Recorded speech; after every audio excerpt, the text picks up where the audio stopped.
Comment bien préparer vos repas de fête? Quelques petites astuces, quelques petites choses et quelques grandes choses à savoir pour ne pas se tromper quand on achète du champagne, quand on achète des chocolats, quand on choisit son foie gras, le saumon. On en parle aujourd'hui avec Sylvie Metzelaar. Bonjour, vous êtes rédactrice en chef du magazine 60 millions de consommateurs. Vous avez consacré une grande partie de ce numéro de Noël au champagne, au chocolat et aux fruits de mer. Et puis Vincent Ferniaud, faut-il le présenter, incontournable Vincent Bonjour, Ferniaud, Valérie. que vous retrouvez tous les dimanches, place du marché de 10h à 11h sur Sud Radio, chaque jour à 10h45 sur France 3 Paris Île-de-France. L'émission Ensemble c'est mieux, une émission solidaire. C'est mon credo, ensemble c'est mieux. Voilà. J'aime pas être tout seul. Et c'est pour ça qu'on est ensemble. Alors racontez-nous un petit peu, Sylvie Metzelaar, vous avez fait plusieurs tests. Ouais. Alors il y a les chocolats, il y a les rosés, et en particulier, enfin les champagnes. Oui. Et le Prosecco, vous dites qu'il faut éviter. Oui, Parce qu'il y a une grosse offensive en ce moment. Alors là-dessus. depuis le fameux Commençons cocktail là, qui est par la boisson. Par la boisson, hein, soyons fous. Oui. C'est pas encore l'heure de l'apéritif, mais presque. C'est vrai que le Prosecco, depuis la grande mode du fameux Spritz, là, ce cocktail orangé bien connu, le Prosecco vraiment, il y a les ventes. Voilà, donc on s'est dit, on va pas toujours faire la même chose. On va, en plus de tester des rosés, des bruts blancs, etc., on va tester le Prosecco. Donc on a fait un jury de professionnels du vin. Ouais. Et alors c'est sûr que le Prosecco s'en tire pas bien du tout, à part un qui a une note très correcte, les autres... Mais il faut dire que Prosecco, ça fait plus chic que mousseux. Oui, Voilà, mais c'est ça, du Prosecco, c'est du mousseux. Voilà, ça a un petit côté chic, mais en fait, vaut mieux le réserver pour les cocktails quand même, vraiment. Oui, et dans les champagnes, alors est-ce qu'un champagne, alors peut-être Vincent, est-ce qu'un champagne cher est forcément un bon champagne? Écoutez, moi, je trouve qu'en champagne, il faut être extrêmement prudent. En général, quand on a un goût qui vous plaît, vous perdurez pour une grande marque, maison. ouais. Ou alors, on s'attaque aux petits propriétaires récoltants et il faut goûter chaque année les différents millésimes ou au contraire les assemblages, parce que souvent, le champagne, c'est de l'assemblage de plusieurs millésimes et de plusieurs parcelles. C'est pour ça que les grandes maisons arrivent à avoir un goût générique, parce qu'ils vont faire appel à beaucoup de récoltants et par assemblage, arriver à avoir un goût qui, d'une année sur l'autre, perdure. Mais si vous avez un champagne qui vous plaît, allez-y, quoi. Je veux dire, ne cherchez pas à en changer, parce que l'important, c'est de ne pas être déçu. Parce que vous avez, par exemple, je vous appelle Chanoine Frères, qui arrive avec une note de 15,5 sur 20.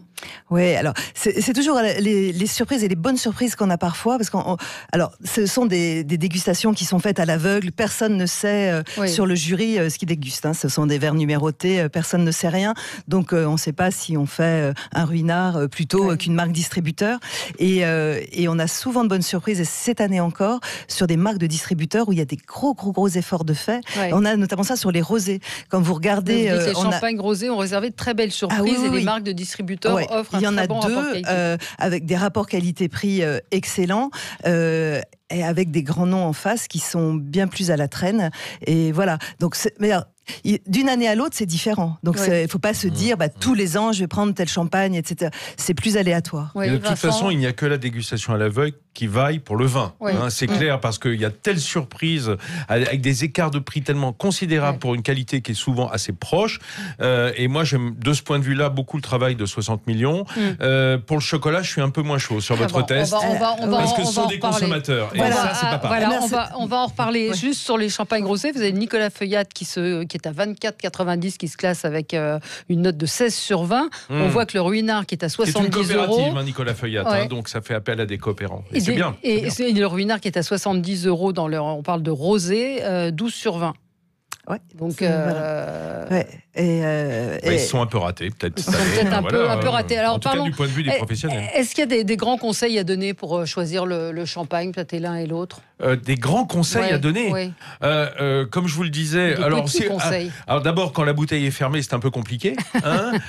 Ensuite, la couleur peut renseigner, mais souvent les rosés, ils sont dans des bouteilles fermées et vertes foncées, pour protéger un petit peu le champagne. Les grands grand conseil, je vous le disais, c'est d'abord de vous référer aux marques qui vous plaisent. Parce qu'on va savoir que d'une marque à l'autre, quand on parle des grandes maisons de champagne, ils ont un goût qui perdure. Maintenant, autrement, il n'y a que la dégustation. Et il faut aller dans des salons d'indépendants, dans des salons de petits vignerons, chez des cavistes qui vous font déguster les champagnes. Parce que l'important, c'est de trouver le champagne qui vous plaît et pas de lire l'étiquette. Mais ça, c'est valable pour le vin en général. Alors, après, Après, on s'était interrogé aussi par rapport aux grandes maisons que l'on peut acheter dans des grands magasins.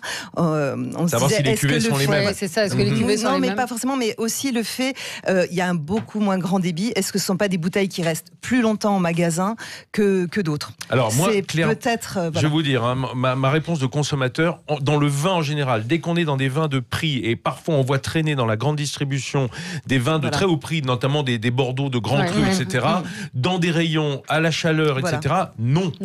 Voilà, on va chez un caviste, Notre interrogation est celle-là. Est-ce qu'il faut acheter de grands noms Mais le champagne, c'est souvent un vin qu'on boit dans l'année. À moins d'avoir des grands millésimes anciens, les champagnes bruts, c'est-à-dire 100 millésimes, sont des champagnes de l'année, ou de l'année passée. Oui. Et donc, ils n'ont pas eu le temps vraiment de se dégrader, sauf à la lumière. Il y a ce fameux goût de lumière qu'il faut éviter. On va parler des chocolats dans un instant. L'un des tests assez étonnants dans votre numéro de 60 millions de consommateurs, ce sont les surgelés et les Saint-Jacques en particulier. Oui, on l'avait jamais fait sur ce secteur-là. Vous avez été surpris ? C'est intéressant d'avoir parce qu'il y a plusieurs variétés de Saint-Jacques. Oui. Alors peut-être qu'on va demander à Sylvie de nous expliquer un petit peu. Alors les fameuses Pecten Maximus, parce que pendant jusqu'à, alors je sais plus la date précise où ça a été changé. Avant, la vraie noix de Saint-Jacques, c'était la Pecten Maximus. Maintenant, celle qu'on connaît chez nous, celle de la Bécène, par exemple. La belle de Saint-Brieuc, là qu'on connaît bien, etc. Et nous, on est plutôt pour qu'on achète les voilà, voilà ça. Et maintenant, n'importe quel pétoncle quasiment peut avoir ce nom de coquille Saint-Jacques. Alors c'était pas la même chose, c'est pas la même chose en goût, mais ça, Monsieur Ferniaud en parle beaucoup mieux que moi. Et voilà. Non, oui, et puis surtout les provenances. Parce qu'évidemment, le Chili, on va dire que l'Atlantique Sud et le Pacifique ont été pillés, surtout le Pacifique sur les côtes du Chili, ont été pillés de tous ces coquillages et qui nous arrivent en surgelé à bord, souvent, avec corail ou sans corail. D'ailleurs, quand on paye le corail, que beaucoup de gens retirent maintenant, parce que c'est pas la partie noble, c'est bête de prendre des... Moi, je suis pas très fan du corail. Je préfère m'en servir pour le mixer dans une crème ou dans une petite. Mais c'est pas très bon. Non, puis c'est un peu caoutchouteux. Voilà, c'est pas terrible. Mais ce qui ressort de votre test, c'est que trois marques de Saint-Jacques sont gonflées à l'eau, ce qui est une fraude. Ça s'appelle ça s'appelle le trempage. Alors c'est pas d'aujourd'hui non plus. C'est quelque chose qui avait été épinglé notamment par la DGCCRF, la Direction des fraudes, il y a plusieurs années. On s'est dit est-ce que ça s'est amélioré ? Donc là, on en a 3. Alors, c'est gonflé à l'eau, tout simplement. Alors, c'est pas du tout dangereux pour la santé. Il faut pas que les gens aient peur. Non. Sauf que vous achetez de l'eau. On s'est tromperie sur la marchandise. Et puis là, il s'agit de surgeler dans votre étude. Vous conseillez évidemment d'acheter les Saint-Jacques parce que le prix au kilo. Je vois sur les Thirier, la marque Thirier, c'est 66,50. Pour les Carrefour, 45. Ça reste un produit assez cher. Oui, mais attention, quand vous l'achetez chez votre poissonnier, il y a la coquille. Ça pèse très lourd. Ça paye très, mais quand elle est décortiquée, c'est aux alentours de 60 euros décortiquée. C'est ça. Après, c'est donc un peu plus cher et tout le monde ne peut pas profiter d'un poissonnier près de chez lui. Donc voilà, on s'était dit, on essaye quand même de rester dans des budgets abordables pour les consommateurs. On s'est dit, pourquoi pas faire cette année les coquilles Saint-Jacques et les crevettes, où on a des bonnes surprises sur les crevettes. Attendez, je voulais quand même vous dire, d'où le problème du trempage, en dehors des qualités sanitaires et gustatives. Parce que quand on congèle un produit qui a été rempli d'eau, et ça va faire des cristaux à l'intérieur, qui à la décongélation vont avoir brisé les cellules, surtout dans des chairs aussi délicates que la coquille Saint-Jacques, qui va perdre toute son eau du coup, et perdre son moelleux.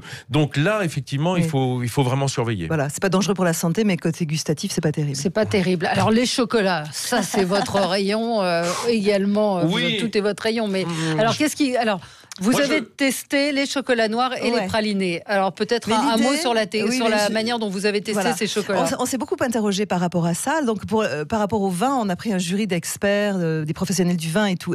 On s'est dit, est-ce qu'on fait la même chose pour le chocolat? C'était une vraie discussion au sein de la rédaction et on s'est dit, mais là, est-ce que nous nous placerions pas vraiment comme les consommateurs qui vont offrir à leurs amis, à leur famille des chocolats. Donc est-ce qu'il faut qu'on se retrouve au goût du plus près du consommateur? Et effectivement, je sais pourquoi vous dites, vous êtes d'accord, ça nous a un peu surpris, mais après quand on réfléchit finalement peut-être pas tant que ça, c'est que effectivement les chocolats qui sont créés d'une manière plus artisanale ont moins plu que d'autres chocolats industriels, notamment sur le chocolat noir. Donc forcément c'est une dégustation, surtout quand vous voyez des maisons qui prennent la peine de choisir bien leur cacao, d'avoir même leur propre plantation parfois, etc. Oui. Moi je m'interroge sur votre panel, simplement sur les consommateurs que vous avez choisis. Je pense qu'ils ne sont pas représentatifs. C'est comme si aujourd'hui on disait on va prendre un panel pour juger des volailles de gens qui vont chez KFC, quoi. Au fond, le goût est un peu...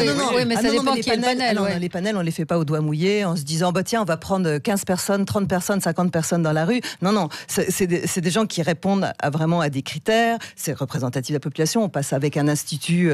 On ne fait pas ça comme ça, à la vas-y, comme je te pousse. Ils ne sont pas des spécialistes, pourquoi pas avoir choisi des... Parce qu'on voulait être comme le consommateur. Des amateurs de chocolat, des gens qui consommaient un certain nombre de chocolats, plus ou moins régulièrement, etc., pour se placer vraiment dans la place, à la place du consommateur et non pas dans la place du spécialiste. Effectivement, après la vraie question, c'est on a quand même, l'enseignement de ça, c'est qu'on a quand même un goût formaté par les grands groupes industriels.